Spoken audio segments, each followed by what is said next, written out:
ഈശ്വംസിഹായിക്ക് സ്തുതിയായിരിക്കട്ടെ. വിശുദ്ധ യോഹന്നാൻ അറിയിച്ച സുവിശേഷം 16-ാം അധ്യായം 6-ാം വാക്യം.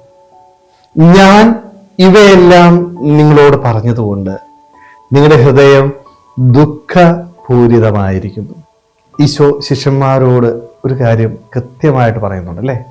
ഞാൻ സത്യം നിങ്ങളോട് തുറന്നു പറഞ്ഞതുകൊണ്ട് നിങ്ങളുടെ ഹൃദയത്തില് ഒരു പ്രയാസം, ഒരു ബുദ്ധിമുട്ട് തോന്നിയിട്ടില്ലേ? കൃത്യമായിട്ടല്ലേ? ഈശോ എപ്പോഴും സത്യം പറയുന്ന ഒരു വ്യക്തിയായിരുന്നു. മറ്റുള്ളവർ വേദനിക്കുമെന്ന് വിചാരിച്ചുകൊണ്ട് സത്യം പറയാതെ ജീവിച്ച വ്യക്തിയല്ല. പക്ഷേ ഇന്ന് ഈശോ നമുക്ക് നൽകുന്ന ഏറ്റവും മനോഹരമായ സന്ദേശവും ഇത് തന്നെയാണ്. നമ്മളൊക്കെ ഇന്ന് സംസാരിക്കുന്നത് എന്തിനു വേണ്ടിയാ? മറ്റുള്ളവരെ പ്രീതിപ്പെടുത്തി സംസാരിക്കുന്ന വ്യക്തികളാണ്. മറ്റൊരുവൻ തെറ്റ് ചെയ്താലും അത് തെറ്റാണ് എന്ന് ചൂണ്ടിക്കാണിക്കാനായിട്ട് നമുക്കിന്ന് ഇഷ്ടമില്ല. കാരണം എന്താ? ഞാനത് തെറ്റാണ് എന്ന് ചൂണ്ടിക്കാണിച്ചാല് എനിക്ക് ആ സൗഹൃദം നഷ്ടപ്പെട്ടു പോകും. അവിടെ മുൻപില് ഞാൻ ഒറ്റപ്പെട്ടു പോകും.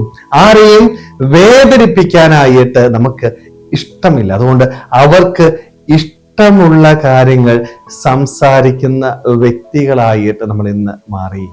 എന്നാല് ഈശോ എന്താ ചെയ്തത്? അവൻ ശിഷ്യന്മാർക്ക് വിഷമമാകും എന്ന് വിചാരിച്ചുകൊണ്ട് സത്യം പറയാതിരുന്നോ? ശിഷ്യന്മാരോട് മാത്രമല്ല കേട്ടോ, യഹൂദരോടായിക്കൊള്ളട്ടെ, ജനങ്ങളോടായിക്കൊള്ളട്ടെ, ഈശോ എപ്പോഴും സത്യം തുറന്നു പറഞ്ഞിരുന്നു അല്ലെ? സത്യം പറഞ്ഞു എന്നതിന്റെ പേരില് ഈശോ ഒത്തിരിയേറെ പീഡകൾ സഹിക്കേണ്ടി വന്നിട്ടുണ്ട്. ഈ ലോകം വിട്ട് പിതാവിന്റെ സന്നിധിയിലേക്ക് പോകാനായിട്ടുള്ള പ്രധാന കാരണം എന്താ? അവനെ കുരിശിൽ തറച്ചു കൊല്ലാനായിട്ടുള്ള കാരണവും അവൻ സത്യം തുറന്ന് പറഞ്ഞത് കൊണ്ടാണ്.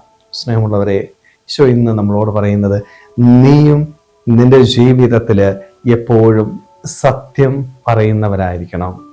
മറ്റുള്ളവരെ പ്രീതിപ്പെടുത്തേണ്ട ജീവിതമല്ല നിനക്കുള്ളത്. നീ ആരെയാണ് പ്രീതിപ്പെടുത്തേണ്ടത്?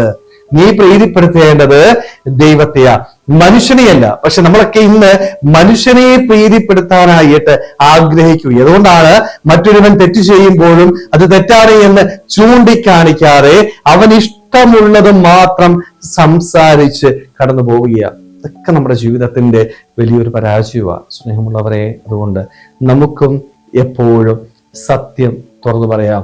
സത്യം തുറന്നു പറയുമ്പോൾ തിരസ്കരണങ്ങൾ ഉണ്ടാവാം, ഒറ്റപ്പെടലുകൾ ഉണ്ടാവാം, മറ്റുള്ളവർ കളിയാക്കിയേക്കാം, ഇഷ്ടംപോലെ സഹനങ്ങള് ജീവിതത്തിൽ ഏറ്റെടുക്കേണ്ടതായിട്ട് വരാം. പക്ഷേ ഒരു കാര്യം എൻ്റെ ദൈവം എനിക്ക് ഉറപ്പ് നൽകുന്നുണ്ട്, നീ സത്യം പറഞ്ഞാല് ദൈവത്തിന്റെ മുൻപില് നിനക്ക് വിലയുണ്ട്.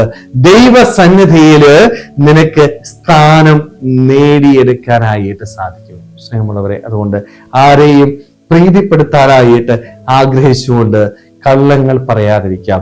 എപ്പോഴും സത്യം പറഞ്ഞുകൊണ്ട് ദൈവത്തെ പ്രീതിപ്പെടുത്താനായിട്ട്, ദൈവത്തിന് മുമ്പില് വിശ്വസ്തയോടുകൂടി ജീവിക്കാനായിട്ട് നമുക്ക് ഓരോരുത്തർക്കും ആത്മാർത്ഥമായിട്ട് ആഗ്രഹിക്കാൻ ശ്രമിക്കാം. ദൈവം നമ്മളെല്ലാവരെയും സമൃദ്ധമായിട്ട് അനുഗ്രഹിക്കട്ടെ. ആമേൻ.